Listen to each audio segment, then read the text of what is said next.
नमस्कार, बहुत बहुत स्वागत है आपका। झारखंड के मुख्यमंत्री हेमंत सोरेन, उनको हार्वर्ड की तरफ से जो है वो इनविटेशन गया है कि आप यहाँ पर आइए और गेस्ट लेक्चर दीजिए। कोरोना काल है इसलिए वहाँ पर एक्टिव प्रेजेंस तो नहीं होगी उनकी, लेकिन इस दौरान वो लेक्चर जो है ज़रूर देंगे। ऑनलाइन ये लेक्चर होगा।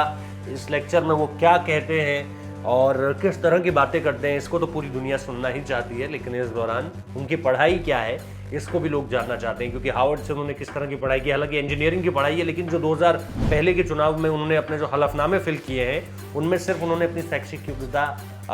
जो है वो इंटरमीडिएट लिखी है। इंटरमीडिएट का मतलब होता है 12वीं पास, लेकिन इसके बाद उन्होंने जो है वो हार्वर्ड का जिक्र किया। अमेरिका की बहुत प्रख्यात यूनिवर्सिटी है, विश्व में प्रसिद्ध है, पॉपुलर है अपने एजुकेशन सिस्टम की वजह से। हार्वर्ड वही यूनिवर्सिटी जहाँ से आप कह सकते हैं कि बिल गेट्स ड्रॉप आउट थे, पढ़कर तो नहीं निकले, लेकिन उसके कई सालों बाद, दशकों बाद जो है बिल गेट्स वहाँ पर अपनी डिग्री लेने आए। और ऐसा ही कुछ मार्क जुकरबर्ग, जो कि फेसबुक के चीफ एग्जीक्यूटिव फाउंडर है, उनके साथ भी कुछ ऐसा ही हुआ। लेकिन ये सारी की सारी कहानियाँ एक तरफ, ये जो कहानी है हेमंत सोरेन की, ये बड़ी दिलचस्प इसलिए भी है क्योंकि जिस तरह के बैकग्राउंड के साथ निकल कर आते हैं, कोरोना काल में जिस तरह से काम किया है, आदिवासियों की एक बहुत बड़ी संख्या है उस राज्य में, पिछड़ा हुआ जो एक वर्ग है जिसको कहा जाता है उसकी बहुत बड़ी संख्या है। और ऐसे में हेमंत सोरेन, जो कि इंजीनियरिंग की जिन्होंने पढ़ाई की है हार्वर्ड से, और उसके बाद वहाँ के मुख्यमंत्री, और मुख्यमंत्री होने के साथ साथ अब जो वो स्पीच डिलीवर करेंगे उसको लेकर के पूरी दुनिया में, या ख़ास तौर पे जहाँ से इन्विटेशन आया है उन्हें, यानी हार्वर्ड से, वहाँ पर ये जानने की उत्सुकता बढ़ी है कि किस तरह से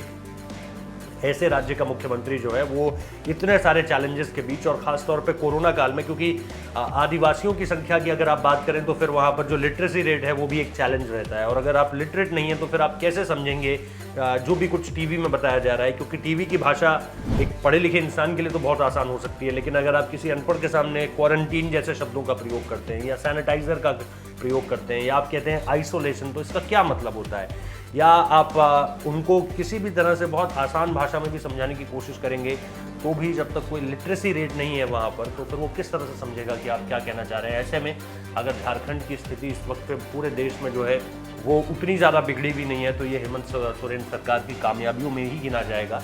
और इसलिए वो क्या कुछ कहते हैं हार्वर्ड में, इसको हर कोई सुनना चाहता है, क्योंकि ऐसे चैलेंजेस, कोरोना के चैलेंजेस पूरी दुनिया ने देखे, लेकिन क्योंकि दुनिया के अधिकतर हिस्सों में लिटरेसी रेट अच्छा है, तो फिर आप चीज़ों को कन्वे कर सकते हैं और लोग आपकी बात समझ सकते हैं। लेकिन जहाँ लोग समझेंगे नहीं आपकी बात को, वहाँ पे आप किस तरह से कंट्रोल करेंगे, ये अपने आप में एक और बड़ा चैलेंज था, जो कि दुनिया के बहुत कुछ ही देश होंगे जिन्होंने सामना किया। हो सकता है Latin American countries, African countries, और अब भारत में भी ऐसे कुछ हिस्से हैं। बहुत बहुत शुक्रिया इस वीडियो को देखने के लिए, लेकिन इस लेक्चर का इंतजार सबको रहेगा। Thank you.